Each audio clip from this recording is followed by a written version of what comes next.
Hər vaxtınız xeyir, xoş gördük sizi. Bu buzluqdur. Yəni ki, soyuducunun alt hissəsinin ayrı satılan hissəsidir. Bu da ki, adicə soyuducudur, iki hissədən ibarətdir. Buzluğu aşağıdadır. Gördüyünüz kimi böyükdür buzluğu. Bizə belə buzluqlardan istifadə etmək daha sərfəlidir.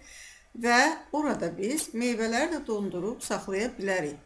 Bugün sizə bir-iki meyvənin haqqında məlumat verəcəyəm. Mən necə onları buzluqda saxlayıram və qışda bu cürə tortlar, piroqlar, kekslər hazırlayıram. Bugün vişnə və ərikdən danışacağıq. Gördüyünüz kimi əriklər çox o qədər də iri deyil. Vişnələr isə gözəl, iri şpanka növündəndir. Meyvələrimizi gətiririk, yuyuruq, saplarını ayırırıq, çürüklərini, əziklərini ayırırıq və dəsmalla quruduruq. Qurudandan sonra isə bizə belə paketlərdən, daha doğrusu mən sizə bunlardan istifadə etməyi məsləhət görərdim. Çünki onların ağzında belə çəkməcəsi var, yəni qıfılı var. Onun içindən hava nə çölə, nə də ki çöldən içəri girir. Yuduğumuz vişnələri, yuyub qurutduğumuz vişnələri yığırıq həmin bu paketimizin içə. Paketlərin adı zip paketdir, yəni arxiv kimi də belə uzun müddət saxlamaq üçün işlədilən paketlərdir. Birincisi onlar yemək məhsullarının üçün istifadə olunan paketlərdir. İkincisi də ki ağzı möhkəm qalır. Ürəyiniz istəyən qədər, yəni bunu belə üstündən rahatlayanda o yayılıb, belə kömbə qalmayan şəkildə yayırıq və havası nə qədər çıxdısa çıxdı, ağzını bağlayırıq. Bu cürə yığırıq bunları qəşəng-qəşəng üst-üstə və sonra qoyacaq buzluğa. İstəsəz üstünə kağız da yapışdıra bilərsiniz, nə vaxt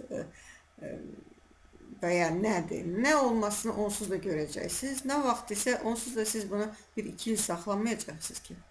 İndi isə baxın əriyi bütövdə qoya bilərsiniz. Tumu çıxardılmış şəkildə qoya bilərsiniz. Çünki bəlkə belə istifadə elədiniz, bəlkə elə istifadə elədiniz. Bunlar da mütləq yuyub qurulanmış olmalıdır. Balaca əriklərdən alıram mən. Çünki onları sonra buzu açılandan sonra formasını çox dəyişmir. İrilər isə belə elə bil yayılıb gedir. Ona görə çalışıb variyana pişirdiklərimizdən nə xırdalar qalır, bax onu yığıram paketə və ya ayrıca xırdalarından alıram. Yenə də belə əlimlə rahatlayıram ki, onlar hamısı yerləşsin paketimin içinə. Onu da deyim ki, bu paketlərin böyükləri də satılır. Lap kiçiklər də satılır. Ən uygunu mənə elə gəlir ki, bu boydadır. Çünki ayrı-ayrı olanda ayrı-ayrı da götürürsünüz və sizə rahat istifadə üçün rahat olur. Belə paketləriniz yoxdursa, 2 dənə penguin paketi bir-birinin içinə qoyursunuz. 2 dənə, hətta 3 dənə və onun içinə yığıb ağzını dügünləyirsiniz. Və soyuducuda yerləşdirmək də onu çox rahatdır. Yəni soyuducunun buzluğunda.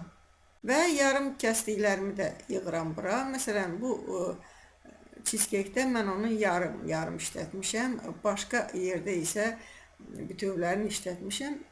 Siz də baxın, öz necə deyirlər, necə işlədirsiniz adətən.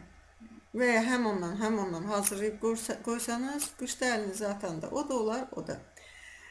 Meyvələrdən ən çox moruğu və böyürtkəni də bu cürə saxlayıram. Başqalarına bir də qırmızı alçanı, ət zat pişirəndə qırmızı alça çox gözəl istifadə olunur ətin yanında.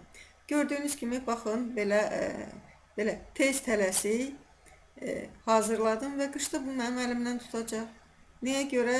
Ona görə ki, istəmirəm gedim supermarketdən qarobkada. Elə bunun içində olan qədərdir, amma ki, qiyməti bundan 3-4 dəfə baha olur.